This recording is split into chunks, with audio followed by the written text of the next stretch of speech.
Ça va bien, Frédéric? Oui. Bon, c'est vrai que c'est très en vogue en ce moment. On en parle beaucoup. L'environnement? Oui, l'environnement est le thème décidément dans les journaux. Dès la couverture du Parisien aujourd'hui en France qui se demande ce matin comment être écolo en vacances. L'édito considère même qu'on commence à voir l'émergence d'une contre-culture verte. Notre consommation anarchique et boulimique fait se généraliser un souci pour l'environnement qu'on croyait limité à des écolos militants regardés comme des hurluberlus, je cite, mais le spectacle désolant et quotidien de nos excès change la donne. Fin de citation. Le journal rappelle les bases, donc. On utilise une gourde qu'on gardera des années et non pas une bouteille en plastique qu'on va jeter au bout de quelques minutes. On utilise une paille en carton et réutilisable et non pas en plastique. On utilise les sacs en tissu qu'on a tous dans nos tiroirs désormais et sûrement pas des sacs en plastique, etc. En revanche, on n'est pas obligé d'acheter l'enceinte que nous vend le même Parisien quelques pages plus tard. Ici à droite, a-t-on vraiment besoin d'avoir de la musique sur la plage, comme le suggère l'article ? Écoutons plutôt le bruit des vagues. Le journal nous parle aussi, ici à gauche, d'une initiative écolo de la SNCF qui met en place dans certaines gares des plaques d'égout qui récupèrent les mégots. Alors ça part d'un bon sentiment, seulement ça entretient la confusion, dénoncent certaines associations, parce que normalement, il ne faut surtout pas jeter son mégot dans les égouts ou par terre, puisque par terre, ça revient à finir dans les égouts. C'est catastrophique pour l'environnement, pourtant, beaucoup de fumeurs le font.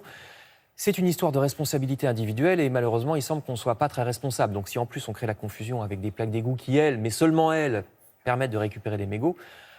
Manque de responsabilité aussi, nous dit le Figaro, dans notre attitude vis-à-vis des pompiers. Arrêtons d'appeler les pompiers à tort et à travers. En seulement 10 ans, le nombre d'interventions a augmenté de plus de 30%, dit l'article. En partie parce qu'avec les canicules, il y a de plus en plus de malaise, mais aussi parce que certains d'entre nous, et encore plus avec la saturation des urgences hospitalières, certains d'entre nous appellent les pompiers pour des petits bobos. Voire, nous dit l'article, parce qu'ils ont claqué leur porte avec les clés à l'intérieur. Alors c'est vraiment pas le boulot des pompiers, je vous le confirme. Autre histoire de responsabilité individuelle à propos de la finale ce soir de la CAN, la Coupe d'Afrique des Nations, qu'on retrouve en couverture de l'Humanité ou de Libération. Malheureusement, ce n'est pas que du football, puisqu'à chaque victoire de l'Algérie, plusieurs villes françaises sont la proie de débordements et de saccages, on vient de le voir dans le JT.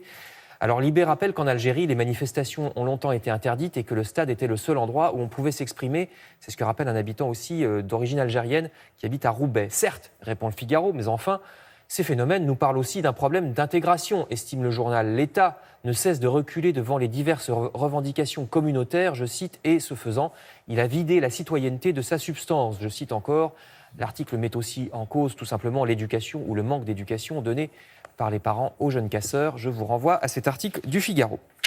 Enfin, je termine avec toujours des histoires de responsabilité. Le Parisien croit savoir que l'utilisation illégale de son indemnité parlementaire par François de Rugy ne serait pas un cas isolé. Plusieurs parlementaires sont en effet inquiétés en ce moment pour la même raison. Le Parisien qui s'interroge aussi, de même que le Figaro ou les Échos, sur le début de campagne municipale de Benjamin Griveaux. Vous savez, le prétendant LREM à la mairie de Paris, candidat qui a commencé par dézinguer ses propres amis de La République En Marche. Je ne peux même pas vous répéter les injures à une heure de grande écoute à la télévision, mais les journaux publient une liste édifiante.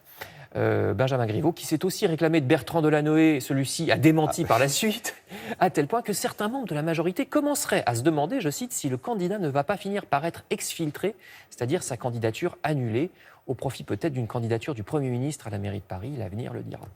Eh bien, nous nous retrouvons dans un petit instant, enfin un petit peu plus tard, pour la revue de presse culturelle cette fois-ci. Merci beaucoup, Frédéric.